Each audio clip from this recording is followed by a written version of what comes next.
What about any advice for us going forward, you know, carrying these gifts forward? Is there anything that you've learned that's been important for us to kind of know?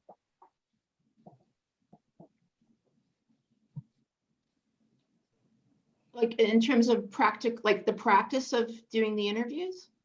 Is that what you mean? Yeah, is there one thing that stands out that you think you wish you would have known beforehand that, you know, in the beginning, or is there something in particular?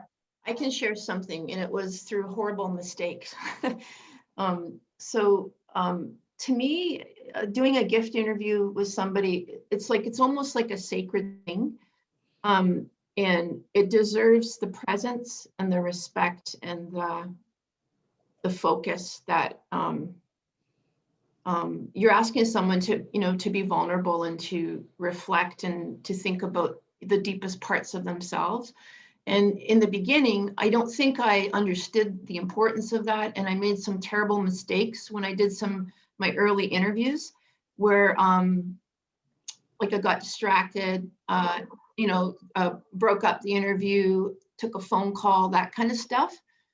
Fortunately, I was doing it with people that were really honest with me and really shared really powerfully how it hurt them and how, like, if you're going to do this with me, if you're going to invite me to share this, then you need to protect the space and the time. And that was a really hard lesson for me. Thank you. I appreciate that. I think for me, sorry. Hi, Carlene.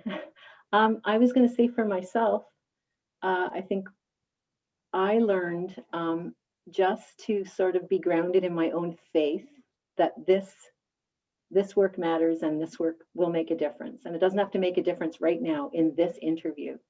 And I also don't need to take the time to kind of sell you and teach you everything about gifts in my little spiel about why we're doing this. Because there was a part of me, because there is some insecurity that people are going to think you're bonkers, particularly in a leadership position, I think. People think you're crazy. And, you know, I just want to prove to you that I'm not, because I've got really good theory behind this. And I had to learn to have more faith in the process and the outcome of the process. And that this was not a teachable moment. This was just a thing between you and I. And I didn't have to sell you. The fact that you were there was enough.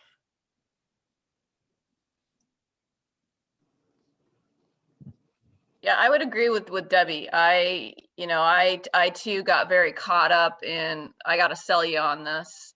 And, you know, I've kind of learned just to let that go and know that sometimes the process is as valuable as when you get to the gift statement. I mean, there's some kind of synergy that happens as you're going through those questions that, you know, stays with a person.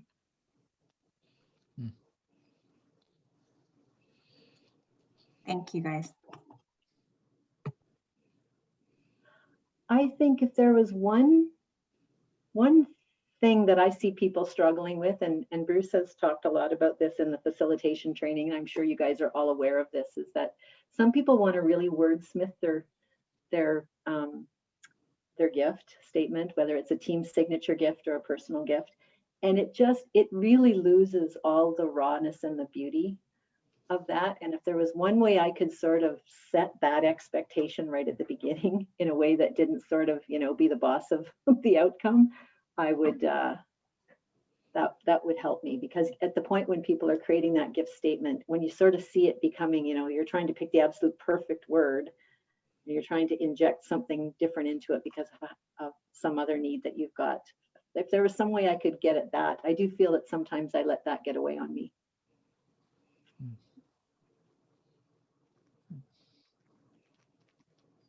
Another question? I just have one about when we're doing these kind of interviews with our consumers and knowing some of the traumas that some of these folks have experienced and how deeply they may feel about some of them.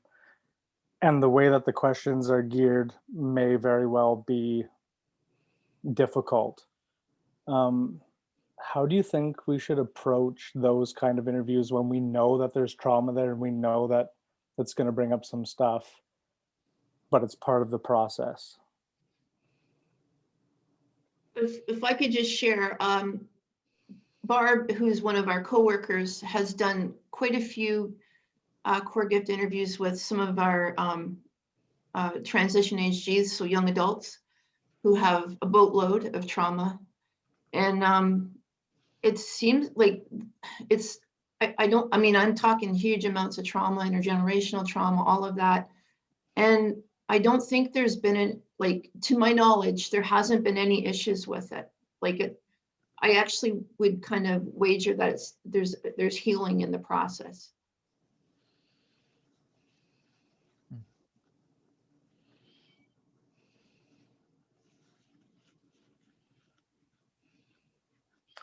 Martin, I think part of that, if I could just interject one thing, I think part of that is that usually when people are telling stories or working with someone around the trauma in their life, we're focused on the trauma.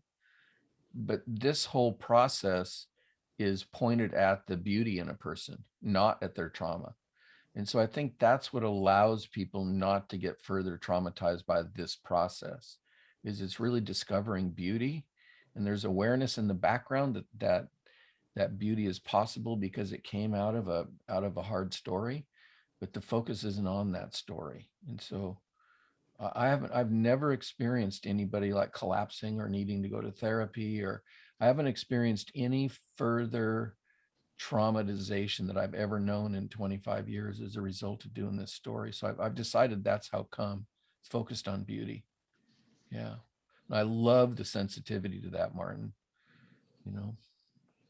Yeah, Martin, I would just add that I've had maybe one uncomfortable experience, but if I reflect back on it, it was about my anxiety, that I almost kind of foretold that this person was going to be triggered. And, you know, if you go into it, you know, kind of as Bruce describes, I think that's a much better way than to go into it with the anticipation that something could go wrong and, oh my God, how am I going to handle it?